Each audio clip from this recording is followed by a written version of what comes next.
What's up, guys? Welcome back to the channel. Welcome back to Kyle's Garage. As you can see behind me, I already got my Trailblazer jacked up on jack stands, and if you're clicking on today's video, it's probably because you want to change your transmission fluid. So, if you want to change your transmission fluid, first things first, down here, you're going to see a little black cap. It's like right down behind the air box there. I don't know how well you're going to be able to see it on camera. It's going to have like a little gear on it. That's where you fill your transmission fluid. And then down underneath the car here, we're going to have to take off this plastic tray. It looks like to be a bunch of 7mm screws.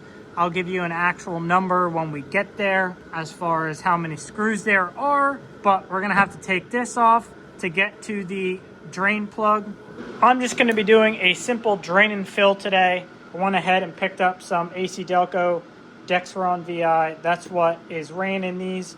I'm doing this transmission change with 42,000, almost 43,000 miles on my car. The key to transmission fluid is you want to change it sooner than later. We could get in an argument about when to change it, if you should change it, how you should change it, whether you should just do a drain and fill or take it somewhere and have it flushed.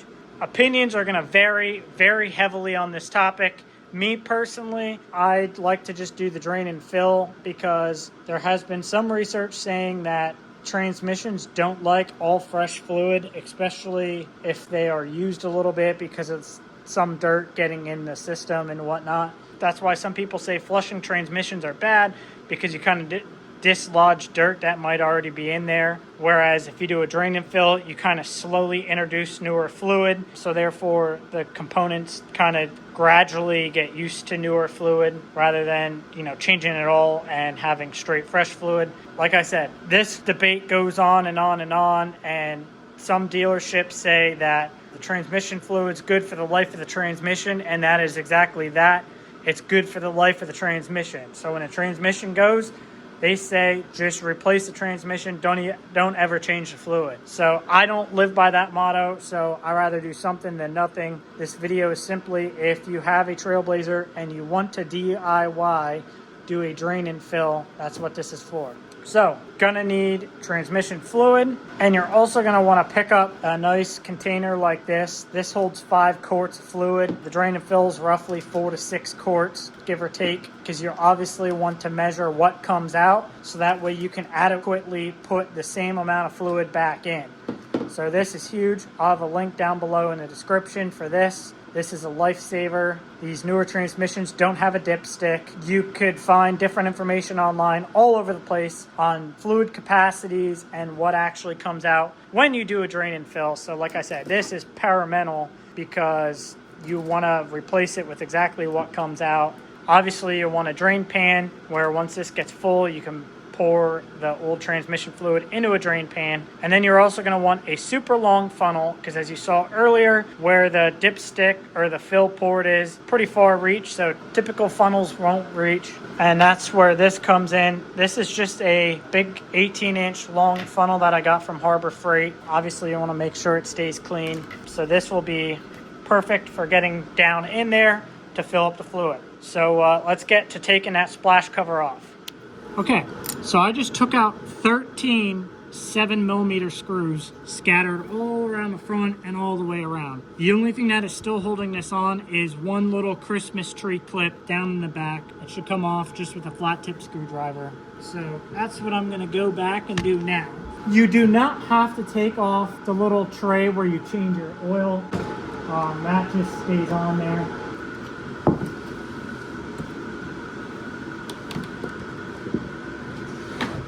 And just watch your eyes when you go to take this off, because naturally from driving, there's going to be a lot of junk that gets up in there, and you don't want any of that crap to get in your eyes. So this should just pull out towards the rear of the vehicle, and voila, there you go. Once you get your splash cover off, quickly you can see obviously there's the motor, your drain plug for the engine, your oil filter for the motor, and obviously over here you have your transmission. And right there is your drain plug for your transmission. So we're gonna get the splash pan out of here. I believe this is an 11mm, so I'm gonna go grab an 11mm socket, and then we'll get the pan set up underneath here to start draining it out. Got my pan set up underneath here. Now, you might have to drain this twice. So my recommendation is to kind of just keep the drain plug kind of in a little bit. So that way you can quickly put the drain plug back in if you have to drain your pan. And yes, this is an 11 millimeter screw. As always, when you do anything oil related, keep some towels nearby. Before I crack this, I'm just going to go slowly open up the transmission fill cap just to introduce some air for it to drain out nicely. So we're ready to come off here, and there we go. So like I said, once it starts getting close filling up this jar, I will just kind of put the drain plug back in, put that back in there, just enough to stop the drain, wipe off my hand a bit. And it is also good to note that you should be driving your car before you do this, because obviously you want to heat up the fluid and circulate it before you drain it. I know right about where my fluid is, so I'm going to go ahead and drain this and come back. Alright, so now I'm back from draining this in my oil pan, and we're just going to pull this screw back out. And as you can see already, she's starting to slow down. So at this point, I'm just going to loosen the cap the rest of the way off and just kind of set it off to the side where it's still mostly covering the hole. And we'll just let that drain like that for a couple minutes. So this is one of those things that will drain out forever if you let it. So with that being said, we're just going to end it here. One thing you want to do is try to clean off the drain plug best as you can. And then we're going to reinstall this and torque it down to 12 foot-pounds. Always start it by hand because you don't want to cross thread it. That would not be good. Try to wipe off best you can. But right now, we're just going to tighten it down to 12 foot-pounds. I'm going to go make my new mark on the container here. And then we'll clean the container out and start filling it back up with fresh fluid. Okay, so at this point, I have my funnel put in, have my cap out. I'll wipe the cap off real good then. My container fully cleaned out. So now it's simply time to just fill this up to my mark. You can see up here that light mark is where my first drain went to, and then that upper mark there is where the second drain went to. And like I said, you want to make sure you're using the same fluid that came in it. That is very important. And as you can see, the new fluid's completely red. That shows you how dirty the other stuff was. And like I said, my car has almost 43,000 miles on it. And if you look at Chevy under severe use, they say you should change it at like 45,000. All we do is fill in. And just try to keep an eye and make sure it's going in and not spilling anywhere. Fill it nice and slow and you'd be good. Just let that dribble there for a little bit. Go fill her up to our second mark. Like I said, it's not AC Delco. You should just get the AC Delco, but Dexron VI. As long as it's the same specifics as Dexron, you should be good. And we are right there. Not quite the extra quart. I'll show you here in a second. So this is 1 gallon or 4 quarts. Obviously this is a quart, and you can see it's right about a little above that second tick. So maybe like 7 or 8 ounces, give or take, left of that. Back over here. All right, this sat for a little bit. So you obviously want a towel close by because this will dribble a little bit. So just try to be quick. Like I said, make sure your cap's cleaned off nice and good. And then just simply screw your cap back on. Okay, so now at this point, I'm just gonna go ahead and just spray a little brake clean on that near that drain plug, just to make sure I get the excess fluid off. And then before I reinstall that splash cover, I'm just gonna start the car with my foot on the brake and just go through all the gears, nice, slow, precisely. Shut the car off, reinstall the splash cover, make sure that there's no leaks, and then take it out for a little drive through the neighborhood. Don't romp on it, just drive it nice and slow, just for about 5-10 minutes. Make sure she's smooth through all the gears, and then you can call it complete. So with that being said, let's go shift through the gears. Real quick, I'm just gonna set my parking brake. Start the car, and as you can see there, I have 42,913 miles. As you can see, I still have my parking brake on, and my foot's going to remain on the brake the entire time because I obviously still am on jack stands. So I'm in reverse, give it a second,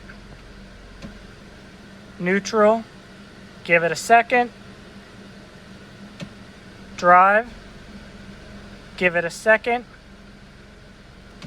low gear, you can see low 1, give it a second, low 2, low 3, low 4, low 5, 6, 7, 8, 9, give it a second, and then we go back down same way, park, and then we can shut the car off. And then, like I said, now all we got to do, reinstall that splash cover, get the flashlight underneath, just make sure there's no leaks. You can see we're as dry as can be, so no leaks to worry about. So I'm going to reinstall that splash cover. Like I said, you're just going to reinstall that in reverse order. I'm not going to show you that. Just put it in from the rear, make sure that front lip slides underneath, reinstall your 13 screws, I think it was, and that Christmas tree. And then, like I said, just simply take your car out for a nice drive, nice cruise. Don't get on the highway right away. Just take it around the neighborhood, reasonable speeds for, about 5 minutes, 10 minutes or so, maybe 4 or 5 miles, and then you can drive the car like normal. You just want to make sure that the fluid gets through all the gears real good, make sure the car shifts smoothly through everything, and then you're good to go. So if you guys made it this far in the video, make sure to smash that like button, comment, subscribe, hit that bell icon so that way you guys get notified when I post new content like this. And until next time, peace!